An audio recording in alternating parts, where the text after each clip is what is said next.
I were you, I would be kind of like just right here, so you can. I mean, this helps. That is the whole mild in.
Is that where you're going to be?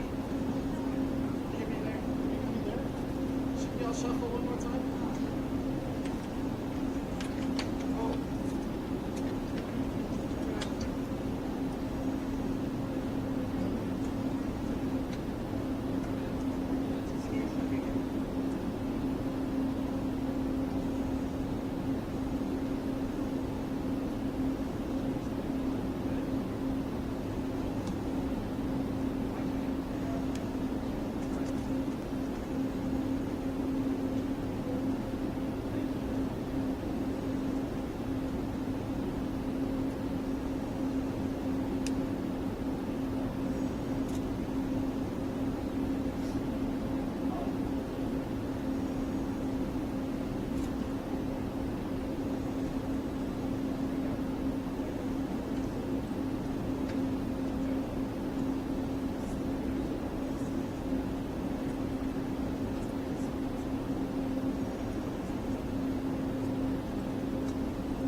President Trump, sir, your message to the people of the Philippines.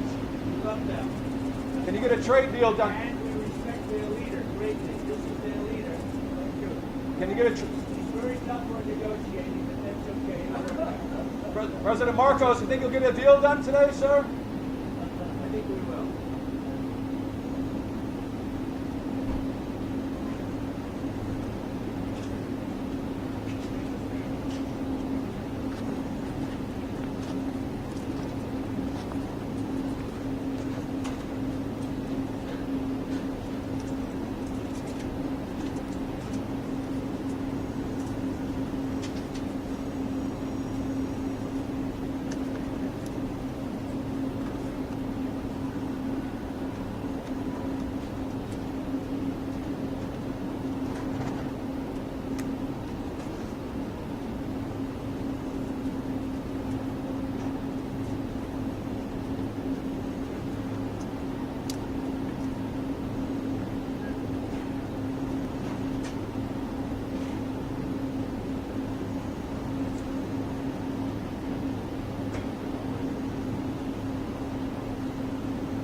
Thank you very much, everybody. It's a great honor to have President Ferdinand Marcos Jr. of the Philippines, a great family legacy, and highly respected in this country. I know that because I have many friends in the Philippines, and there's great respect, or I couldn't say it, so congratulations. Thank you. We're going to be talking about trade. We're going to be talking about war and peace.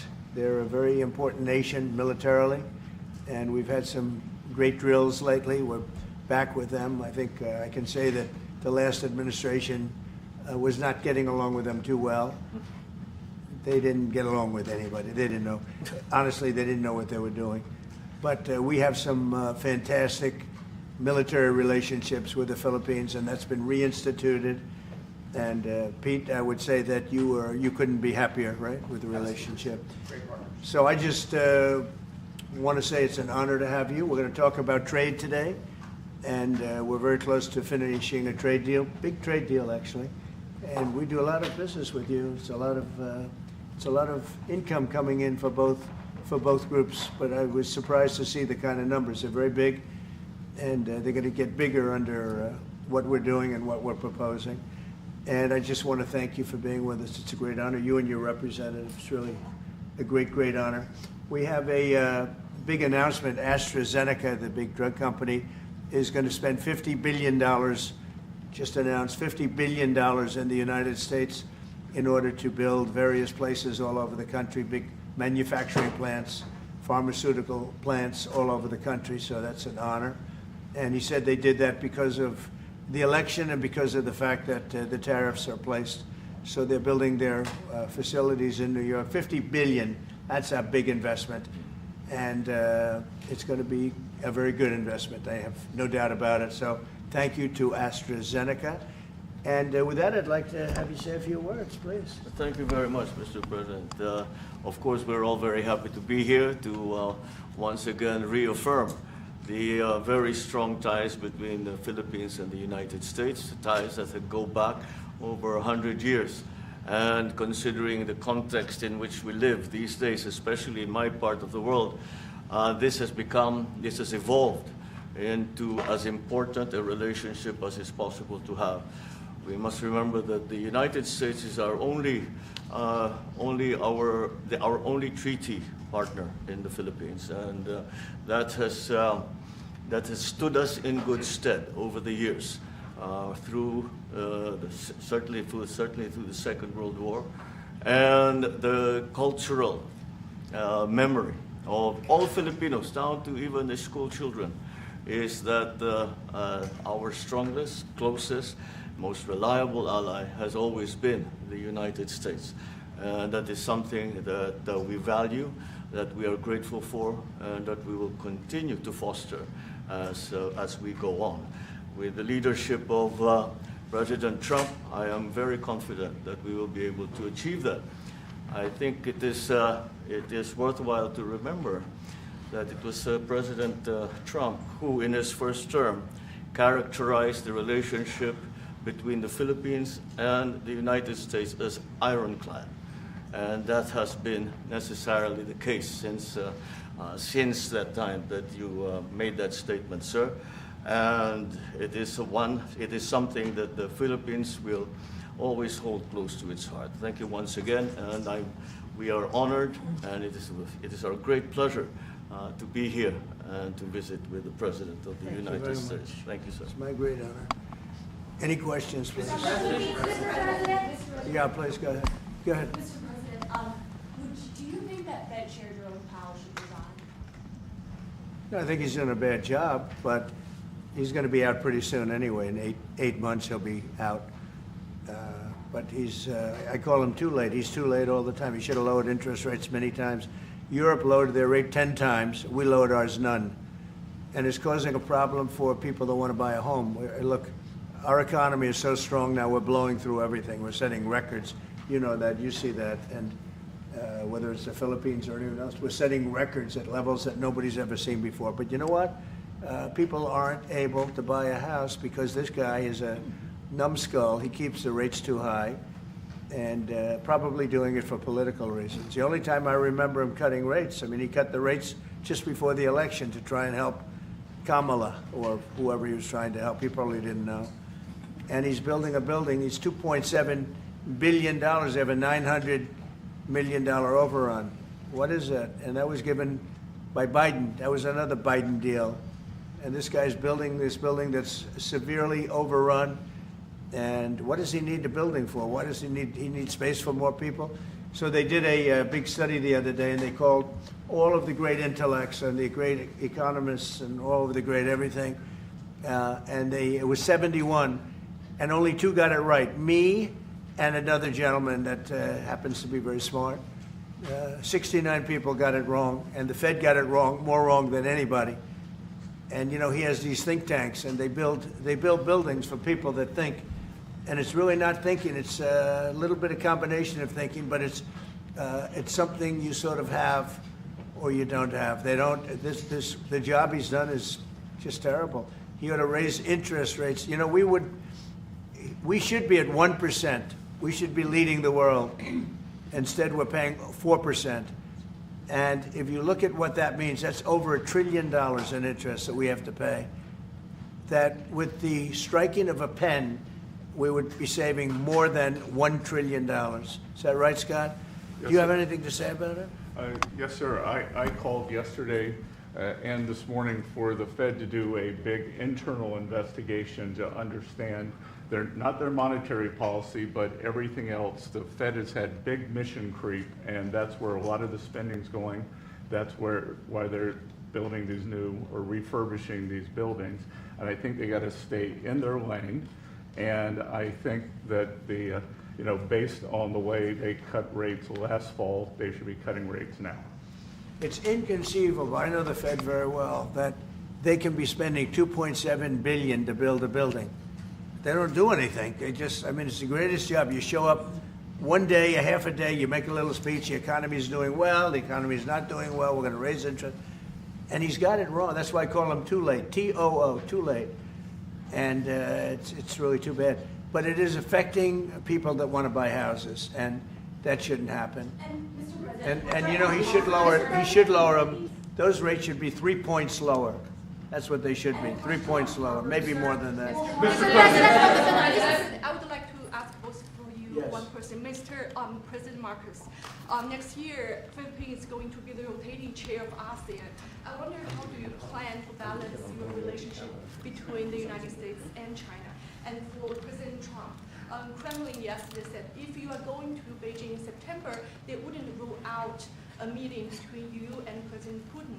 Is such a meeting possible? And how soon do you plan to visit China? Well, we have a lot of meetings possible. President Xi has invited me to China, and we'll probably be doing that in the not too distant future, a little bit out, but not too distant. And I've been invited by a lot of people, and we'll make those decisions pretty soon.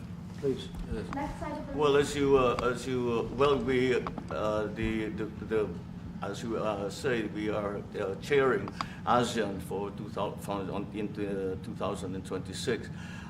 There is no need, in a sense, to balance, as you characterize as, to balance our relationship between the United States and China, simply because our foreign policy is an independent one, and we are essentially concerned with the defense of our territory and the exercise of our sovereign rights. Now, whether we do this not alone, we need to do this with our partners. And again, our strongest partner has always been the United States. But of course, we are trying to form coalitions and multilateral relations so that those like-minded nations who share the same values as we do, who hew to international law, most specifically the UNCLOS, present that position very clearly to anyone who has intentions of unilaterally changing the world order, and that is how we are guided in that. And I don't mind if he gets along with China, because we're getting along with China very well. We have a very good relationship. In fact, the magnets, which is a little complex piece of material, but the magnets are coming out, very well. They're sending them in record numbers. We're getting along with China very well, and I don't mind if the president dealt with China, if that's meant, because I think he has to do what's right for his country. I've always said, make the Philippines great again. Do whatever you need to do, but you're dealing with China wouldn't bother me at all. No, well, now it is something that we have to do in any case, Yeah. and certainly that. What are your comments to the Mr. President, do you support the Justice Department seeking a new interview with Ghislaine Maxwell? Did you urge the Attorney General to seek? I don't know anything about it. They're going to what? Meet her? Your Deputy Attorney General has reached out to Ghislaine Maxwell's attorney asking for a new interview. Yeah, I don't know about it, but I think it's something that sounds appropriate to do, yeah. Do you have any concern that your Deputy Attorney General, as your former attorney, would be conducting the interview, given? No, I have no concern. He's a very talented person. He's very smart. I didn't know that they were going to do it. I don't really follow that too much. It's sort of a witch hunt, just a continuation of the witch hunt. The witch hunt that you should be talking about is they caught President Obama absolutely cold, Tulsi Gabbard. What they did to this country in 2016, starting in 2016, but going up to 2020 in the election, they tried to rig the election, and they got caught. And there should be very severe consequences for that. When we caught Hillary Clinton, I said, you know what? Let's not go too far here. It's the ex-wife of a president, and I thought it was sort of terrible. And I let her off the hook, and I'm very happy I did. But it's time to start, after what they did to me, and whether it's right or wrong, it's time to go after people. Obama's been caught directly. So people say, oh, a group. It's not a group. It's Obama. His orders are on the paper. The papers are signed. The papers came right out of their office. They sent everything to be highly classified. Well, the highly classified's been released. And what they did in 2016 and in 2020 is very criminal. It's criminal at the highest level. So that's really the things you should be talking about. I know nothing about the other, but I think it's appropriate that they do go. May I ask you about that, Mr. President? Yeah. Tulsi Gabbard has submitted a criminal referral to the Department of Justice. From your perspective, who should the DOJ target as part of their investigation? What specific figures in the Obama administration? Well, based on what I read, and I read pretty much what you read, it would be President Obama. He started it. And Biden was there with him, and Comey was there, and Clapper. The whole group was there. Brennan, they were all there in a room. Right here, this was the room. This is much more beautiful than it was then, but that's okay. I have nice pictures up. They came out of the vaults. They were in there for 100 years. This is much more beautiful. We have the Declaration of Independence now in the room, which wasn't here. I guess people didn't feel too good about putting it here, but I do. But you know what? If you look at those papers, they have them stone cold, and it was President Obama. It wasn't lots of people all over the place. It was them too. But the leader of the gang was President Obama, Barack Hussein Obama. Have you heard of him? And except for the fact that he gets shielded by the press for his entire life, that's the one they... Look, he's guilty. It's not a question. I like to say, let's give it time. It's there. He's guilty. This was treason. This was every word you can think of. They tried to steal the election. They tried to obfuscate the election. They did things that nobody's ever even imagined, even in other countries. You've seen some pretty rough countries. This man has seen some pretty rough countries, but you've never seen anything like it. And we have all of the documents. And from what Tulsi told me, she's got thousands of additional documents coming. So President Obama, it was his concept, his idea, but he also got it from crooked Hillary Clinton. Crooked is a $3 bill. Hillary Clinton and her group, the Democrats, spent $12 million to Christopher Steele to write up a report that was a total fake report. Took 2 years to figure that out, but it came out that it was a total fake report. It was made up fiction. And they used that. Now, the one thing they weren't able to do was to, and probably the only thing I respect about the press in years is the press refused to write it before the election. They refused to put it in. The Steele report was a disaster. all lies, all fabrication, all admitted, an admitted fraud. She paid $12 million, and the Democrats, for that report to a wise guy named Christopher Steele. He wrote a phony report, and they wanted to get that report in before the election. And I'll tell you what, I talk about all the time, the fake news, how bad it is. But in this case, they wouldn't do it.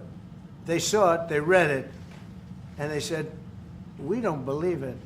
And it was only after, substantially, like a month and a half after the election, that it got printed, and it was a big wisp. It was just like a bang of nothing, because the election had ended. If that report had gotten published by the New York Times or somebody, and I respect the Times for maybe only this, because they're crooked as you can be. They're a terrible paper, a crooked, corrupt paper. But for this one moment, they said, this is bullshit, we can't put this in.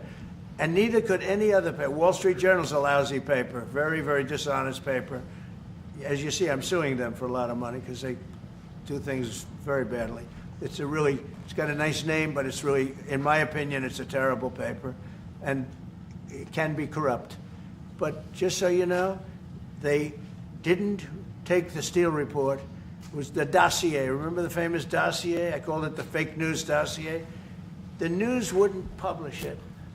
And I'm amazed. They had 2.5 months. It was finished. 2.5 months. That was supposed to be what was going to happen. And it got published a couple of months after the election. And frankly, nobody cared too much about it. But that was a big thing. No, we caught Hillary Clinton. We caught Barack Hussein Obama.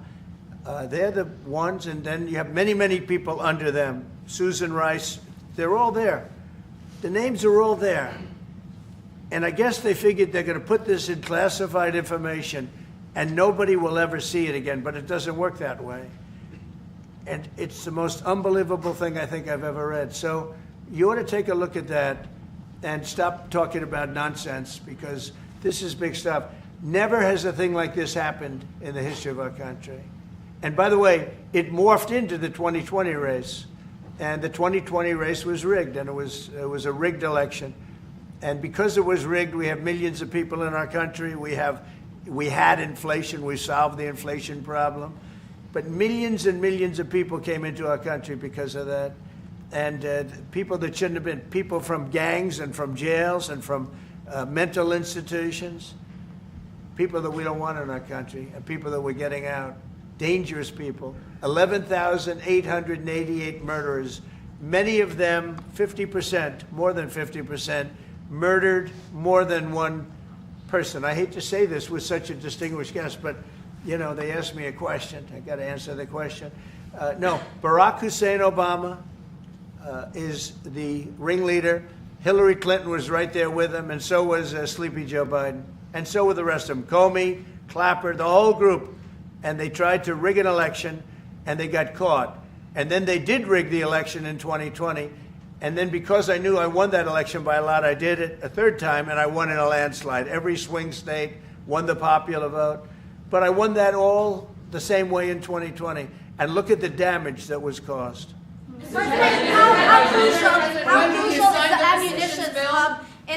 How crucial is the ammunition hub that the U.S. plans to build in Subic and the Luzon corridor, considering that these will be built in areas that hosts strategic ports as well as military air bases? You're talking ammunition?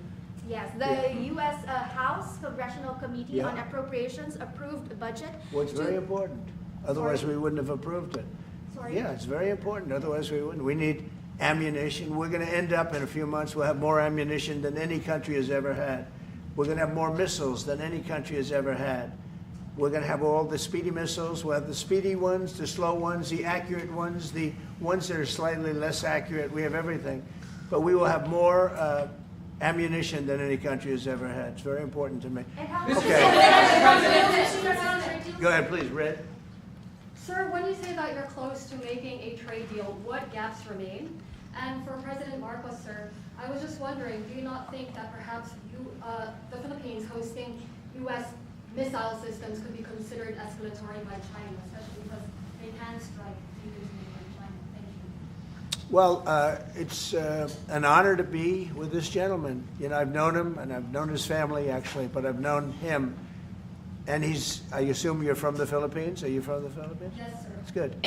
You're very lucky to be from the Philippines, right? It's a great place. But we're going to have a very good relationship. I mean, I know you had some problems with another president, and it was not your fault. It was the president's fault. And the country was maybe tilting toward China, but we untilted it very, very quickly. But you had a country that was tilting toward China for a period of time, and I just don't think that would have been good for you. You can deal with China, you should deal with China, but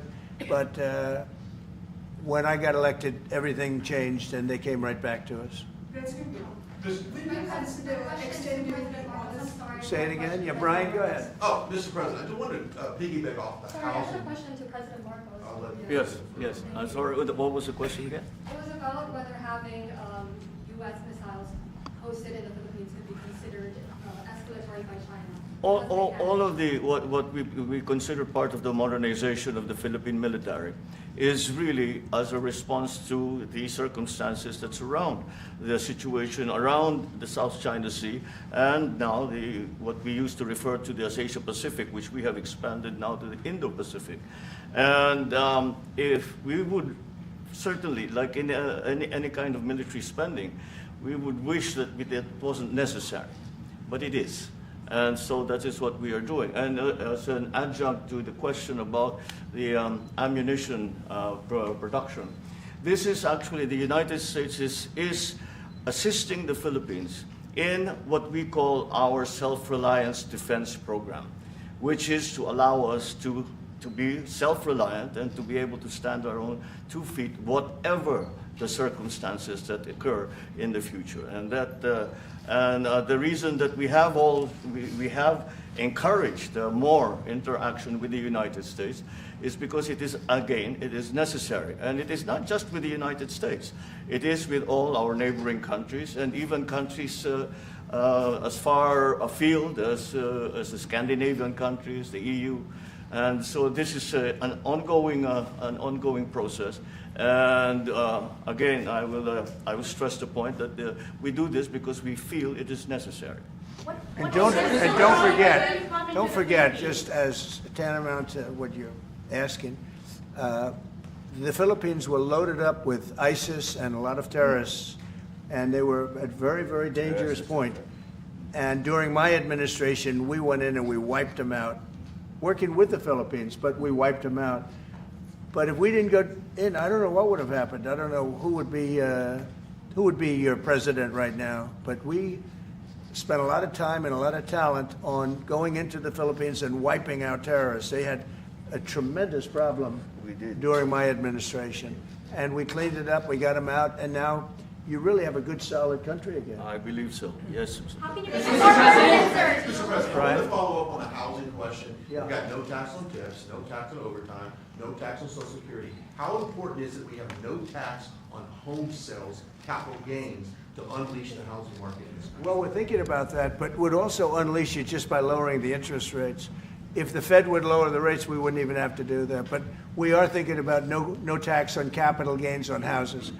And I'm very impressed that you asked that question because nobody knew that. Well, How did you find that out? That's very. I wonder why there's somebody I'm very close to. There's a leaker. There's a leaker. I've also got a question. I find it a very interesting world that we know more about two people at a Coldplay concert just hours after that viral video than we know of Thomas Crooks 1 year after attempting to assassinate you.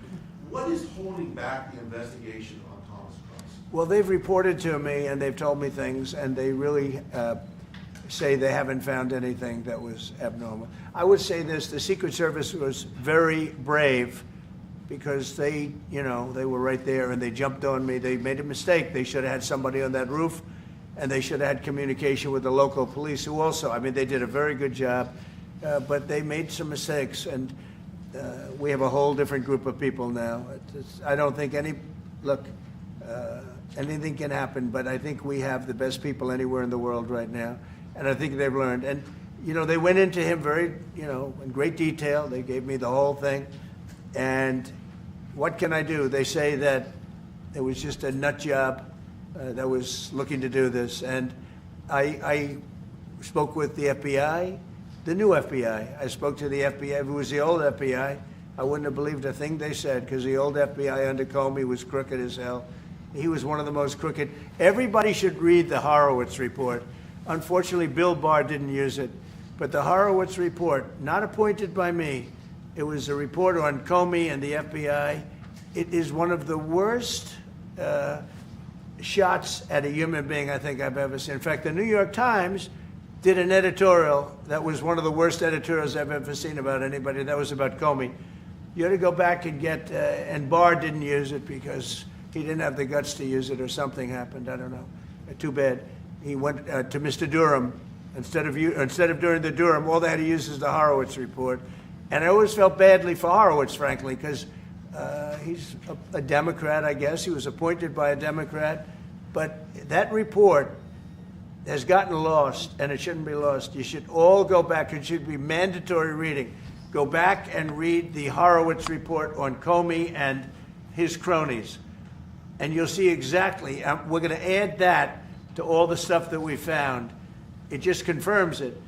But what we found is even more so. Now, we found absolute, this isn't like evidence, this is like proof, irrefutable proof that Obama was seditious, that Obama was trying to lead a coup. And it was with Hillary Clinton, with all these other people, but Obama headed it up. And, I get a kick when I hear everyone talks about people I never even heard of. It was this one. No. It was Obama. He headed it up. And it says so right in the papers. Got everything. This is the biggest scandal in the history of our country. And it really goes on to even the auto pen, because it all relates to the same thing. It all started the same sick minds. You have an auto pen, which is a tremendous, well, we don't have a president. We have an auto pen that signs everything. I'll bet you sign everything. You don't have auto pens. No, everybody. Who doesn't sign? You're the president of a country. But it's all that whole thing leading right up to the end of it is the auto pen. And the auto pen was used by people, and Biden knew nothing about it.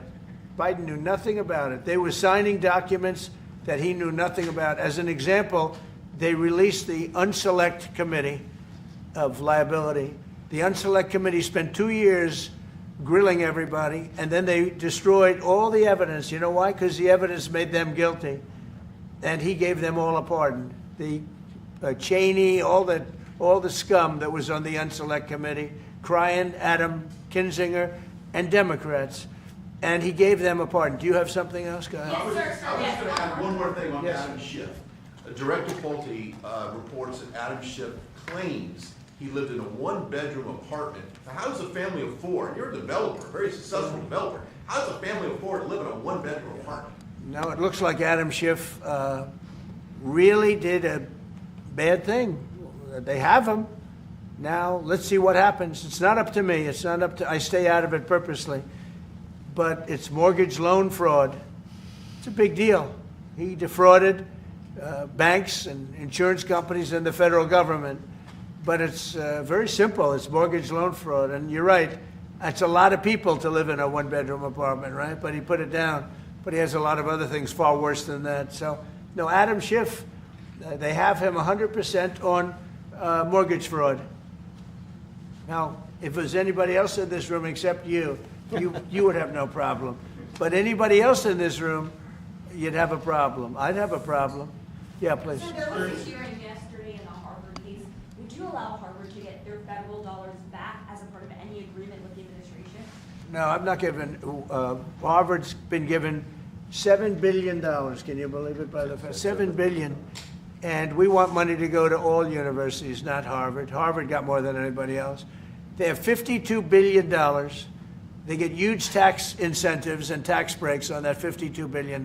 But they have $52 billion, and they got $7 billion over a short period of time. And we have a very hostile judge appointed by Barack Hussein Obama, a very, very hostile judge who knows exactly right from wrong, but we expect to win it on appeal. She hasn't given a decision yet, but she's very hostile, and she was put by Barack Hussein Obama, and generally speaking, anybody that does that, we're gonna have problems with. So we don't expect to have. We won the case yesterday. Anybody that was there that was a neutral would say we easily won the case. But a lot of the case, and a big part of it's going to be how much money Harvard gets in the future. That's not part of the case, and they're not going to get very much. Mr. President, where are we in terms of negotiating about the reciprocal tariff? How far are we With who? from With the Philippines? Yes, Oh. sir. How far Are you we from the Philippines? Yes, sir. I'm Good. from the Philippines. How far are we from achieving? a Well, free it's tough. He's a trade? very tough negotiator. So far, we're not there because he's negotiating too tough. In fact, I used to like him better than I do now. He's too tough. But we'll probably agree to something. But he's strong, a strong negotiator. He loves your country. Mr. And President, the Philippines. When are you coming to Yeah, the yeah, Philippines, sir? please. You talked a lot about the severe consequences that those who were involved in the Russia hoax must face. In your view, sir, what are the next steps now that these documents are out there and Tulsi Gabbard? Well, the Justice Department would have to act. And we have a very competent, very good, very loyal to our country person in Pam Bondi, very respected. And it's going to be her decision. And just a follow-up to that, sir. Kristi Noem was in New York City visiting an off-duty CBP officer who was allegedly shot this weekend by an illegal alien who came into the country during the previous administration. Right. What is your message to any local leaders who continue to push sanctuary city policies after this nearly tragic incident? So the only thing I don't understand, because you like to understand things and we're all smart people and all, but why would they allow 21 million people into our country, unvetted, unchecked? You don't allow it. You wouldn't allow people then. He's tough. No, their country's run properly. Biden and his group of thugs, and I don't think it was Biden, I think it was the people that surrounded that beautiful Resolute desk right behind you. They allowed 21 million people, probably much more than that, and many of them came from jails and gangs and drug dealers and mental institutions, insane asylums. Many of them are very sick. 21 million, probably 25 million, probably even more than that. And we're getting them out. Many were murderers, as I said. They killed people. Many killed more than one person. Stone cold murderers. I don't understand why they would have allowed that. There's only two reasons. The vote, because they want voters. That's one reason. I don't think they would have done it for that because they cheat. You know, they're so good at cheating, they don't need that. But the vote, and the second reason is they hate our country. I think they hate our country. I actually do. And it's the biggest problem. I mean, much of our time is spent with, you know, we have the strongest border anywhere in the world now. Maybe even stronger than your border, if you can believe it. We have no people came in last month, zero, which is pretty amazing. I'm not even sure I can believe that. But liberals are the ones that do that calculation. So, but we had no people come in. A year ago, we had hundreds of thousands of people come in. Hundreds of thousands of people. And they flowed in. And if it wasn't for the election, it would have been millions of people came in last year. So millions of people prior to election time, they allowed millions and millions of people to come into our, I mean, you saw it. They'd open the gates. If you took an Alabama-LSU football game that holds 128,000 people, I was there, 128,000 people, and I liked them and they liked me. But if you took that and doubled it, that's what used to flow into our country on a daily basis. It's not even believable. And we're getting them out, and we're starting with the worst ones. And we had a man shot yesterday, a police officer who's a great gentleman, shot right here in the throat. Probably won't be able to speak again.